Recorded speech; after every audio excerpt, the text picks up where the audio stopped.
ತುಂಬಾ ರುಚಿ ಹಾಗೂ ಸಿಂಪಲ್ ಆಗಿ ಮಾಡುವಂಥ ರಸಂ ಪೌಡರ್ನ ಪ್ರೀಮಿಕ್ಸ್ ಹೇಗೆ ಮಾಡೋದು ತಿಳ್ಕೊಳ್ಳೋಣ ಬನ್ನಿ. ಮೊದಲಿಗೆ ಒಂದು ಪ್ಯಾನ್ಗೆ 2ರಿಂದ 3 ಸ್ಪೂನ್ ಆಗುವಷ್ಟು ಮೆಂತೆಕಾಳು, 4ರಿಂದ 5 ಸ್ಪೂನ್ ಆಗುವಷ್ಟು ಜೀರಿಗೆ, 7ರಿಂದ 8 ಸ್ಪೂನ್ ಆಗುವಷ್ಟು ಕೊತ್ತಂಬರಿ ಕಾಳನ್ನ ಹಾಕಿ ಡ್ರೈ ರೋಸ್ಟ್ ಮಾಡ್ಕೊಳ್ಬೇಕು. ಇದಕ್ಕೆ ಎಣ್ಣೆ ಏನು ಹಾಕಬಾರ್ದು, ಯಾಕಂದರೆ ಎಣ್ಣೆ ಹಾಕಿದ್ರೆ ಅದು ತುಂಬ ದಿನ ಇಡೋಕ್ಕಾಗಲ್ಲ. ಇಟ್ಟರೆ ಅದು ಎಣ್ಣೆದು ಸ್ಮೆಲ್ ಬರುತ್ತೆ. ಅದಕ್ಕೋಸ್ಕರ ನಾವು ಡ್ರೈ ರೋಸ್ಟ್ ಮಾಡ್ಕೊಳ್ಬೇಕು. ಇದನ್ನು ಆದಷ್ಟು ಕಡಿಮೆ ಉರಿಲಿ ಇಟ್ಕೊಂಡು ನಾವು ಈ ಥರ ಫ್ರೈ ಮಾಡ್ಕೊಳ್ಬೇಕು, ಯಾಕಂದರೆ ಇಲ್ಲಾಂದರೆ ಅದು ಸೀದೋಗಿಬಿಡತ್ತೆ. ಇದು ಕೆಂಪು ಬಣ್ಣ ಬರಬೇಕು. ಕೆಂಪು ಬಣ್ಣ ಬಂದ ಮೇಲೆ ತೆಗೆದಿಟ್ಕೊಳ್ಬೇಕು. ಇದಾದಮೇಲೆ ಒಂದು 10ರಿಂದ 15 ಆಗುವಷ್ಟು ಬ್ಯಾಡಗೆ ಮೆಣಸಿನ್ಕಾಯಿ ತಗೊಂಡು ಇದನ್ನು ಚೆನ್ನಾಗಿ ಫ್ರೈ ಮಾಡ್ಕೊಳ್ಬೇಕು. ಇದಕ್ಕೇನು ಆಯಿಲ್ ಏನು ಹಾಕಬಾರ್ದು, ಸುಮ್ಮನೆ ಹೀಗೆ ಡ್ರೈ ರೋಸ್ಟ್ ಮಾಡ್ಕೊಳ್ಬೇಕು. ಆದಷ್ಟು ಕಡಿಮೆ ಉರಿಲೇ ಇದನ್ನು ಫ್ರೈ ಮಾಡ್ಕೊಳ್ಬೇಕಾಗತ್ತೆ, ಇಲ್ಲಾಂದರೆ ಸೀದೋಗಿಬಿಡತ್ತೆ. ಇದು ಚೆನ್ನಾಗಿ ಫ್ರೈ ಆಗಬೇಕು. ಫ್ರೈ ಆದಮೇಲೆ ಇದನ್ನು ಎತ್ತಿಟ್ಕೊಳ್ಬೇಕಾಗತ್ತೆ. ಇನ್ನು ಒಂದು 7ರಿಂದ 8 ಈ ಥರ ರೌಂಡ್ ಆಗಿರೋ ಮೆಣಸು ತಗೊಳ್ಬೇಕಾಗತ್ತೆ. ಇದನ್ನು ಚೆನ್ನಾಗಿ ಡ್ರೈ ರೋಸ್ಟ್ ಮಾಡ್ಕೊಳ್ಬೇಕು.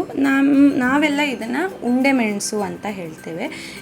ಈ ಮೆಣಸನ್ನು ಯೂಶ್ವಲಿ ಉಪ್ಪಿನಕಾಯಿ ಮಾಡೋದಕ್ಕೆ ಯೂಸ್ ಮಾಡ್ತಾರೆ, ಯಾಕಂದರೆ ಇದು ತುಂಬ ಸ್ಪೈಸಿ ಇರುತ್ತೆ.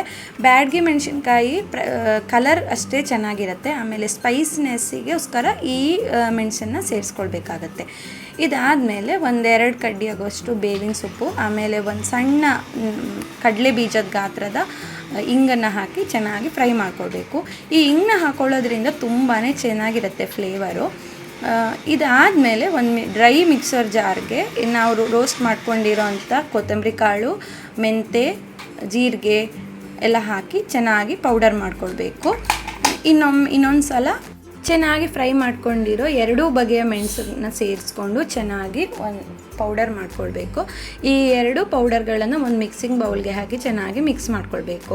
ನಿಮ್ಗೆ ಆಗುತ್ತೆ ಅಂತ ಹೇಳಿದ್ರೆ 2 ಈ ಥರ ಪಾರ್ಟಿಷನ್ ಮಾಡ್ಕೊಳ್ಬೇಕು ಅಂತ ಏನಿಲ್ಲ, ಎಲ್ಲ ಒಂದೇ ಜಾರ್ಗೆ ಹಾಕಿ ಚೆನ್ನಾಗಿ ಪೌಡರ್ ಮಾಡ್ಕೊಳ್ಬೋದು. ನಾನು ಇದು ಜಾರ್ ಸಣ್ಣ ಆಗುತ್ತೆ ಅಂತ ಅಂದ್ಕೊಂಡು 2 ಬೇರೆ ಬೇರೆಯಾಗಿಯೇ ಪೌಡರ್ ಮಾಡಿಕೊಂಡು ಈ ಥರ ಮಿಕ್ಸ್ ಮಾಡ್ಕೊಳ್ತೀನಿ. ಈ ಥರ ಚೆನ್ನಾಗಿ ಮಿಕ್ಸ್ ಮಾಡ್ಕೊಳ್ಬೇಕು. ಅದು ಚೆನ್ನಾಗಿ ಒಂದಕ್ಕೊಂದು ಬ್ಲೆಂಡ್ ಆಗಬೇಕು. ಈಗ ನಮ್ಮ ರುಚಿಯಾದ ಟೆಂಪಲ್ ಸ್ಟೈಲ್ನಲ್ಲಿ ರಸಂ ಪೌಡರ್ ರೆಡಿ ಆಗುತ್ತೆ. ಇದನ್ನು ಯೂಸ್ ಮಾಡಿಕೊಂಡು ನಾವು ತಿಳಿ ಸಾರು ಮಾಡ್ಕೊಳ್ಬೋದು, ಆಮೇಲೆ ಟೆಂಪಲ್ ಸ್ಟೈಲ್ನಲ್ಲಿ ಸಾರು ಮಾಡ್ಕೊಳ್ಬೋದು, ಆಮೇಲೆ ಕೆಲವು ಪಲ್ಯಗಳಿಗೂ ಕೂಡ ಯೂಸ್ ಮಾಡ್ಕೊಳ್ಬೋದು. ಈ ರೆಸಿಪಿ ಇಷ್ಟ ಆಗಿದ್ದರೆ ಲೈಕ್ ಮಾಡಿ, ಶೇರ್ ಮಾಡಿ, ಸಬ್ಸ್ಕ್ರೈಬ್ ಮಾಡ್ಕೊಳ್ಳಿ. ಸಿಗೋಣ ಮುಂದಿನ ವೀಡಿಯೋದಲ್ಲಿ. ಅಲ್ಲಿ ತನಕ ಎಲ್ಲರೂ ಟೇಕ್ ಕೇರ್, ಬಾಯ್ ಬಾಯ್.